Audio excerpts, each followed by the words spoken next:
Olá, você, minha amiga, meu amigo. Eu sou Marcelo Bernstein e você é muito bem-vindo aqui no meu canal. E vamos ao vídeo de hoje. Durante a nossa vida, alguns de nós têm o privilégio de conhecer pessoas que passam por nós ou que convivem com a gente por algum tempo, mas que deixam marcas profundas na gente, não é mesmo? São pessoas especiais e que nos ensinam tanto e são verdadeiros exemplos de vida para nós e para muitos. Essas pessoas podem ser nossos pais, amigos, marido, esposa, pastores, colegas de trabalho, não importa, não importa. O que importa mesmo é que elas são especiais. Dessas pessoas costumamos dizer que fulano de tal é um exemplo a ser seguido. E quando falamos isso, naturalmente que estamos sugerindo que a pessoa em questão, ela tem coerência entre as coisas que diz e as coisas que faz. É esse equilíbrio entre o que dizemos e o que fazemos que nos torna coerentes. Você tem ou já teve alguém assim na sua vida? Uma pessoa que te inspirasse, que fosse exemplo de vida para você? Um exemplo para toda a vida? Se sim, escreva aí nos comentários quem é ou foi essa pessoa que te inspirou. Pois bem, mas por outro lado, é muito ruim quando uma pessoa diz uma coisa e na hora de provar o que disse e colocar em prática, faz totalmente o contrário do que falou. Brincamos que pessoas assim são as famosas faço o que eu digo, mas não faço o que eu faço. É uma decepção, não é verdade? Então, nós podemos concluir que as ações são tão importantes ou até mais do que as próprias palavras, não é mesmo? Vamos ver o que a Bíblia fala a respeito das ações. Em 1 Pedro, capítulo 3, versículos de 1 e 2, diz o seguinte: assim também você, esposa, deve obedecer ao seu marido, a fim de que, se ele não crê na palavra de Deus, seja ele levado a crer pelo modo de você agir. Não será preciso dizer nada, porque ele verá que a sua conduta é boa, honesta e respeitosa. Para início de conversa, eu quero informar que este não é um vídeo de aconselhamento conjugal, nem para ensinar as mulheres como se comportar com seus maridos, não. Mas uma coisa que nós precisamos entender é que esta declaração bíblica, ela não é um conselho. Ela não é uma sugestão, nem uma opinião. É uma ordenança de Deus para cada um de nós. Embora aqui neste caso haja uma aplicação específica feita para a esposa em relação aos maridos, não crentes, obviamente, esse princípio se aplica a todo cristão, não importando se ele é casado ou não. Se a pessoa diante de você, a quem tem que dar bom testemunho ou bom exemplo, é da sua família ou não. O que a palavra de Deus nos mostra é que existe uma mensagem silenciosa, uma mensagem comportamental que é muito maior do que a mensagem verbal. A palavra de Deus está dizendo que a esposa pode ganhar o seu marido sem nenhuma palavra. Em silêncio, sem abrir a boca. Como? Através da sua conduta, através do seu comportamento, seu exemplo. Então nós precisamos entender, antes de mais nada, que isso é uma declaração bíblica. E com isso em mente, o segundo passo é perceber que a palavra de Deus precisa ser entendido de uma perspectiva correta, de um todo. O Salmo capítulo 119, versículo 160 diz: a soma das tuas palavras é a verdade. Ele está dizendo aqui que todas as palavras contidas na Bíblia são verdadeiras. Então podemos concluir que existem textos na Bíblia que nos mandam pregar uma mensagem verbal, enquanto há outros três textos que nos mandam saber a hora de parar de falar e pregar uma mensagem comportamental. A mensagem comportamental não anula a realidade da verbal. E a verbal não anula a realidade da comportamental.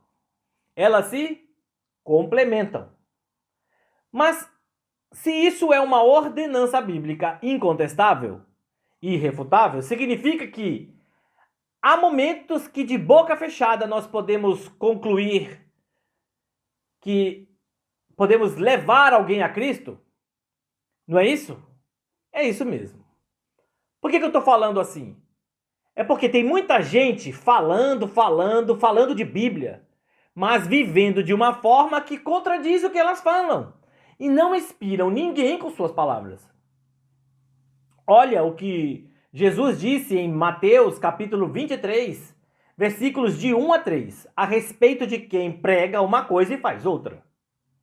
Veja bem, os mestres da lei e os fariseus se assentam na cadeira de Moisés. Obedeçam-lhe e façam tudo o que eles lhes dizem, mas não façam o que eles fazem, pois não praticam o que pregam. E isso foi somente a parte meiga das palavras de Jesus. Se você ler os versículos seguintes, vai ver que Jesus soltou o verbo. É triste saber que desde aquela época já existia gente que falava uma coisa, mas fazia outra, né? Veja como devemos agir. O mesmo Jesus nos ensinou no livro de Mateus, no capítulo 5, versículos 14 ao 16, assim: vocês são a luz do mundo. Não se pode esconder uma cidade situada no alto de um monte. Nem se acende uma lamparina e coloca debaixo da mesa ou de um cesto, mas no lugar adequado, para que ilumine a todos que estão na casa. Assim brilhe também a luz de vocês diante dos outros, para que vejam as boas obras que vocês fazem e glorifiquem o Pai de vocês que está no céu. Jesus não disse para que ouçam as suas palavras. Não. Ele disse para que vejam as suas obras. Isso é comportamento, meus queridos. O que vai levar essas pessoas a serem impactadas a ponto de glorificar a Deus é observar a conduta, o comportamento coerente com a mensagem que nós pregamos. Jesus também disse no mesmo capítulo, mas no versículo 13, o seguinte: vós sois o sal da terra. E se o sal for insípido, o que se há de salgar?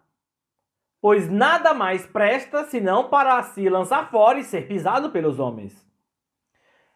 Isso quer dizer então que devemos salgar as pessoas no dia a dia, quando nos relacionamos com ela, e com isso inspirá-las a desejar o Deus vivo que servimos através do nosso exemplo de vida.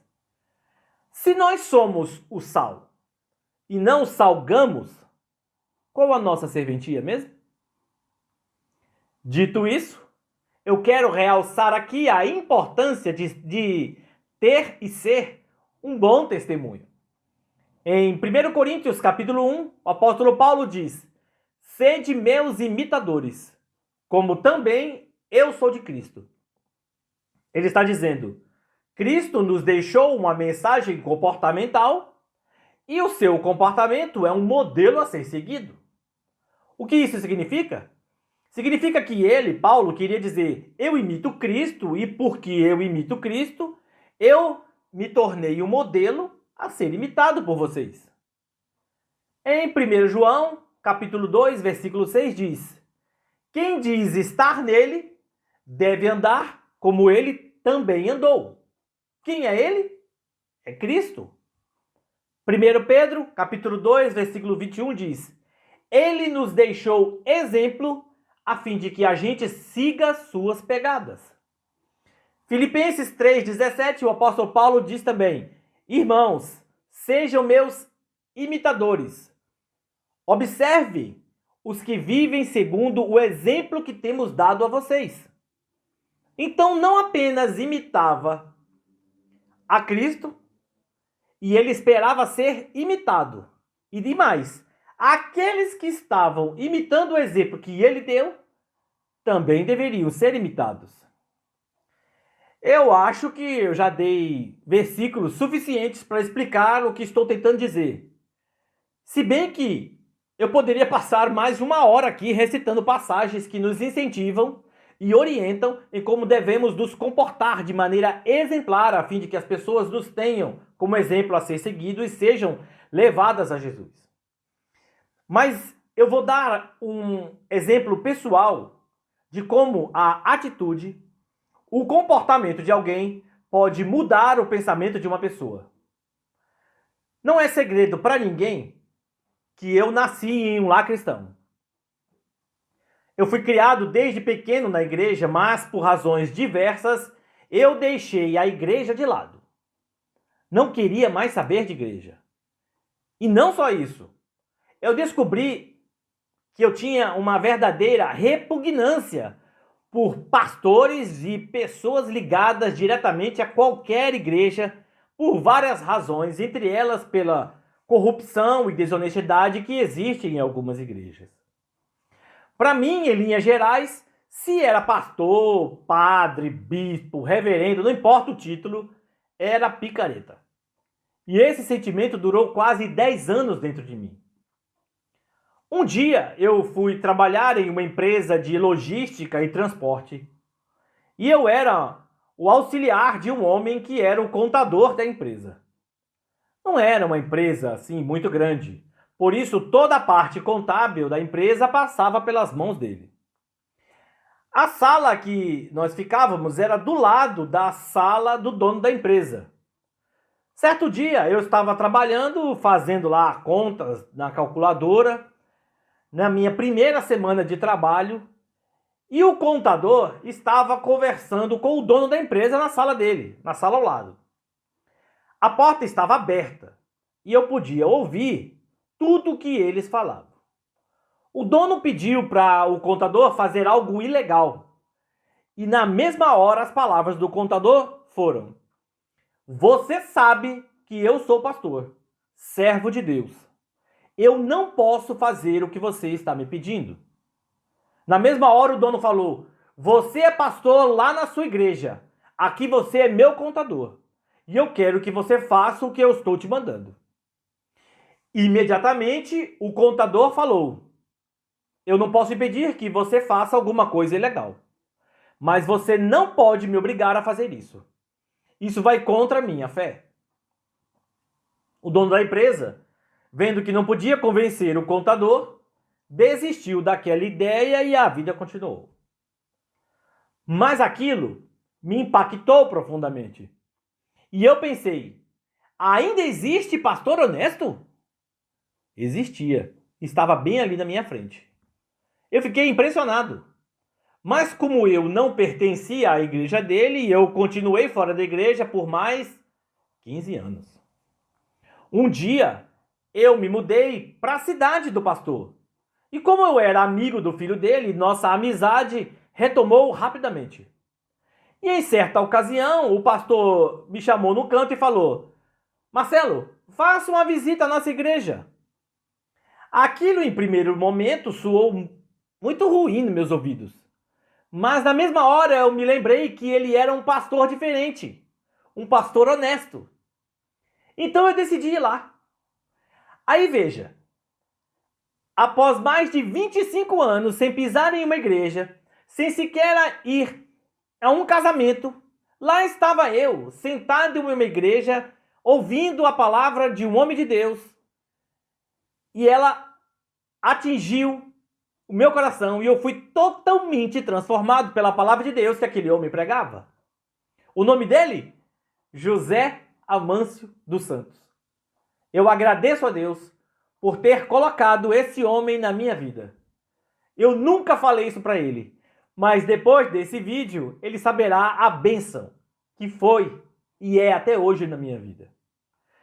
Mas então, é isso que o apóstolo Pedro quis dizer com pregar com a boca fechada e levar as pessoas a crer pelo agir. O exemplo daquele pastor, naquela salinha falando com outra pessoa, foi decisivo para que o Senhor me alcançasse. Hoje, eu sei que existem muitos outros homens de Deus honestos e verdadeiros. E eu conheço muitos. E são a maioria. Conheço alguns também que não levam a sério o trabalho que fazem. Infelizmente, os maus mancham a reputação dos bons. Mas o que devemos ter em mente é que todos nós somos seres humanos e sujeitos a erros e falhas. Os que erram e se arrependem terão a misericórdia do Senhor. Os que se ensoberbecem e se aproveitam da posição que têm para se beneficiar terão o juízo de Deus. Mas agora eu quero saber de você. Quem você é para as pessoas que te cercam? Que imagem elas têm de você? Você é um exemplo a ser seguido? Você é o mesmo cristão dentro e fora da igreja? Ou é o que as pessoas dizem, aquele ali é um crente do fiofó quente? As coisas que você faz são coerentes com as coisas que você diz? Existem mais passagens na Bíblia dizendo para a gente ser exemplo de vida do que para sermos pregadores. Não estou dizendo que não devemos falar de Jesus para as pessoas, não. Devemos sim falar. Mas devemos mais ainda ser referência, exemplo, luz, ajudadores, fazer o bem sem olhar a quem, com o mesmo amor de Cristo pelas pessoas. Mas não confunda uma coisa com a outra. Você deve espelhar para o mundo o Cristo que está dentro de você. Não basta ser uma pessoa boa, simplesmente. Não existe salvação para ninguém por fazer boas ações. Para ser salvo, não basta ser uma pessoa boa. Eu já ouvi muita gente falando, mas Deus conhece o coração das pessoas. Ele sabe quem é bom e quem não é. Com isso, essas pessoas que falam desse jeito querem dizer que os bons vão para o céu e os maus não. Lamento te informar que se você pensa assim, você está muito enganado. A Bíblia nos ensina que só existe uma maneira de sermos salvos: crendo em Jesus e no sacrifício que ele fez na cruz para nos perdoar.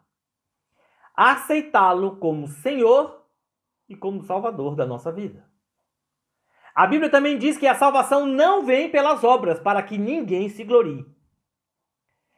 Aí sim, por ser salvo em Cristo Jesus, suas obras, ações, serão e servirão de exemplo para as pessoas. Suas ações devem levar as pessoas para Cristo, e não para a autopromoção, para dizer o quão bom você é, quão extraordinário você é. Então, meu amigo ou amiga, você que está vendo esse vídeo, receba a Jesus na sua vida. Torne-se um farol que irá iluminar as pessoas que estão ao seu redor com a luz de Cristo que está dentro de você. Eu quero te agradecer por ter ficado até aqui comigo. Espero de verdade que esse vídeo tenha sido útil para a sua vida.